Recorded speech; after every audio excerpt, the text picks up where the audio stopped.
L'idée fixe de Daphne Caruana Galizia, c'était de dénoncer la corruption qui gangrène son pays, Malte.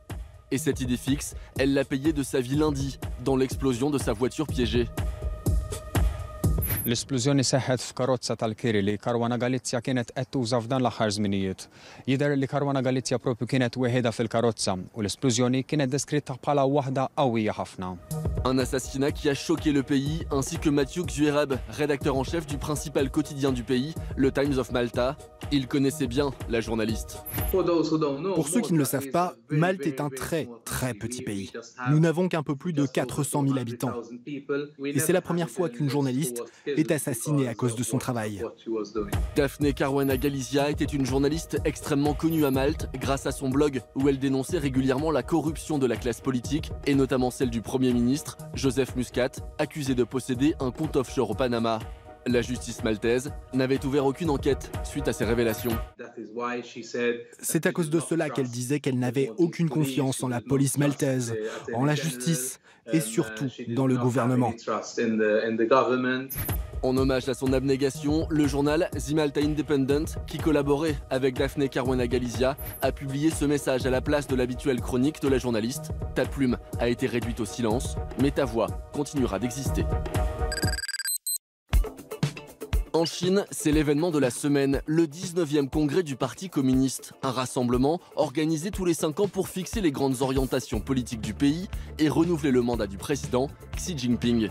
À cette occasion, l'idée fixe de la télévision publique, c'est de montrer que les 1,4 milliard de Chinois étaient quasiment tous rivés devant leur écran pour le discours du président.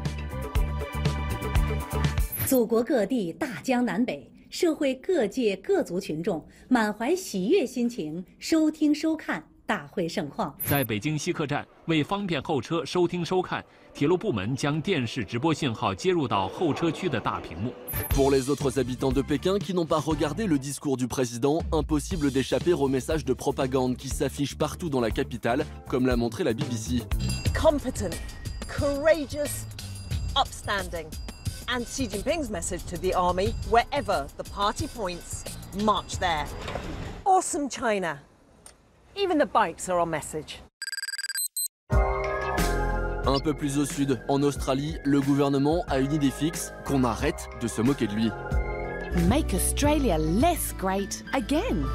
Dans son viseur, les auteurs de vidéos parodiques se faisant passer pour des représentants du gouvernement fédéral. C'est le cas d'une chaîne YouTube, The Juice Media, avec leur publicité honnête du gouvernement. G'day, I'm from the Australian government. You know, the wankers who killed the Great Barrier Reef, the largest living structure on the planet, visible even from outer space. Whoops. Selon le gouvernement australien, les internautes pourraient confondre ces vidéos parodiques avec de vraies annonces du pouvoir, comme celle-ci, à destination des migrants illégaux. There is no way you will ever make Australia home. Si cette loi était adoptée, les auteurs de parodies qui n'indiqueraient pas assez clairement qu'ils ne sont pas du gouvernement risqueraient jusqu'à 5 ans de prison. Et la réaction de The Juice Media ne s'est pas fait attendre. We've identified these honest government ads as a danger to you. That's because our regard for your intelligence is extremely low. That and the fact that our policies on welfare, refugees, climate change and the gays are genuinely so fucked up, it actually is getting harder to distinguish them from satire.